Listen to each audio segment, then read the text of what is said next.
চিন্তা এমন একটা রোগ যেটা তোমার মনের সমস্ত খুশিকে আস্তে আস্তে শেষ করে ফেলে।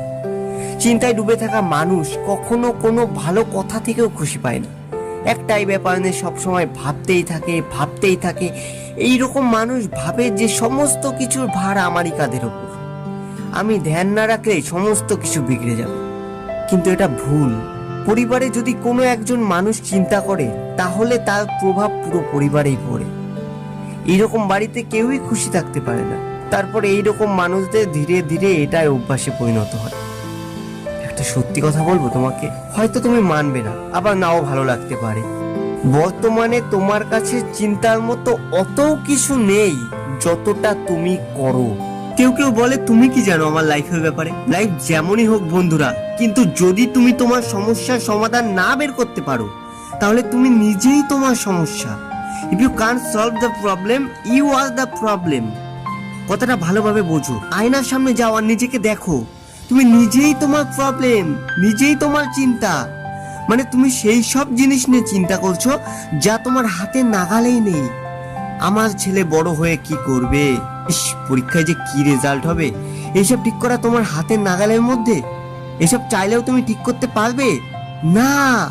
তাহলে যা তোমার হাতের নাগালে নেই, যা তুমি সমাধান করতে পারবে না, সেসব নিয়ে ভেবে ভেবে কোন স্বর্গ বানিয়ে ফেলবে তুমি? টেনশন জাস্ট তোমার একটা বিষয়, একটা আইডিয়া। আর এই আইডিয়াটাকেই লাগাতার ভেবে ভেবে তুমি নিজের চিন্তায় বদলে ফেলছো। তুমি চিন্তা করছো না তো চিন্তা নেই, চিন্তা করছো তো চিন্তা আছে। তাহলে তোমার চিন্তার কারণ হিসেবে পড়ে থাকছে কি? তুমি নিজেই তোমার টেনশন আর নিজেই তোমার সলিউশন। এবার আমি যেটা বলতে চলেছি সেটা যদি একবার ভালোভাবে বোঝার চেষ্টা করো তাহলে ভিডিও শেষে দেখবে হতাশা, কষ্ট, চিন্তা সবকিছু গায়েব হয়ে গেছে। সবার প্রথমে তো তুমি কাল কি হবে এটার ব্যাপারে ভাবা একদম ছেড়ে দাও। কাল কি হবে কেউ জানে না, কিন্তু আজ আর এই মুহূর্ত তুমি কি করবে সেটা তোমার হাতে। খুশির জন্য কোনো উৎসব অথবা কোনো দিনের অপেক্ষা করো না, সব সময় খুশি থাকার চেষ্টা করো। এবার দ্বিতীয় কথা হলো, যেসব কথা তোমার মনের শান্তি নষ্ট করবে সেসব কথাকে ভোলার চেষ্টা করো।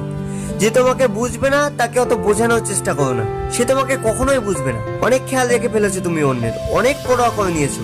এবার একটু বেপরোয়া হওয়া শেখো, নিজের প্রতি খেয়াল রাখা শেখো। তোমার এমন লাগবে যেন মন থেকে সমস্ত বোঝাই নেমে গেছে। এবার তৃতীয় কথা, এটা ভাবা একদম ছেড়ে দাও যে পরিস্থিতি আর মানুষ তোমার জন্যই চলছে।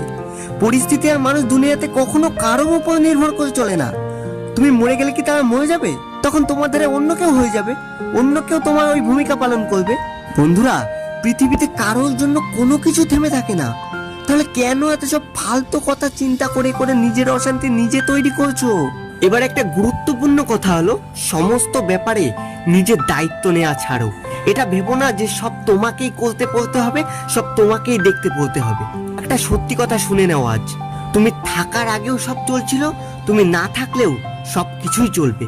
এখানে জাস্ট যে যা ভূমিকা পালন করছে, সংসারে যে যা রোল প্লে করছে, তাই বেশি সিরিয়াস হওয়ার কোনো প্রয়োজন নেই। কেউ কিছু করুক কি না করুক তার জন্য তুমি নিজের মন ভারী করছো কেন? প্রবলেম সবার জীবনেই আছে, সবার ফ্যামিলিতেই আছে। চিন্তার মানুষ তুমিই প্রথম না। আরে সুস্থ থাকো, ভালো থাকো, খুশি থাকো। তুমি কি নিজেই সব দায়িত্ব নিয়ে নিয়েছো সবকিছু ঠিক করার? তবু অনেক করেছো তুমি তাদের জন্য, অনেক ভেবেছো। এবার একটু নিজের দিকেও দেখো, দেখো কি অবস্থা করে রেখেছো তুমি নিজের। এবার একটু নিজেকেও ভালোবাসো। এবার শেষ কথা, কোনো কথা মনে চেপে রাখবে না। অনেক সময় মানুষ নিজের মনের কষ্ট, নিজের মনের কথা অন্যকে বলতে পারে না, আর ভেতরে ভেতরে কষ্ট জমতে থাকে। ফলে সে কখনোই খুশি থাকতে পারে না। তার ভেতরের সমস্ত খুশি আস্তে আস্তে হারিয়ে যেতে থাকে। নিজের ভেতরের ভয়কে বার করো আর ওই কথাগুলো বলতে শেখো। সে কি ভাববে, তারপর কি হবে, সবকিছু তুমি ভাববে তো অন্য কেউ তোমার জন্য কি ভাববে? সম্পর্কটা টিকিয়ে রাখার দায়িত্ব কি শুধু তোমার?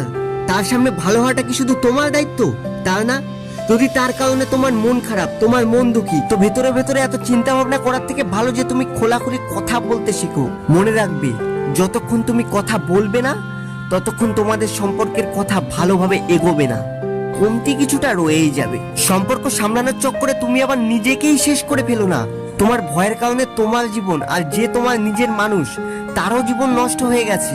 ঠিকটাকে ঠিক বলাতে আর ভুলটাকে ভুল বলাতে কেউ ছেড়ে গেলে যেতে দাও, কোনো সম্পর্ক ভাঙলে ভাঙতে দাও, কিন্তু তুমি তোমার নিজের ভেতরের কষ্টটাকে চেপে রেখে নিজের জীবন খারাপ করো না। একটা কথা বলবো, জীবনে বেঁচে থাকা খুব সহজ, কিন্তু আসল কথা হলো আমরা বাঁচাটাই ভুলে গেছি।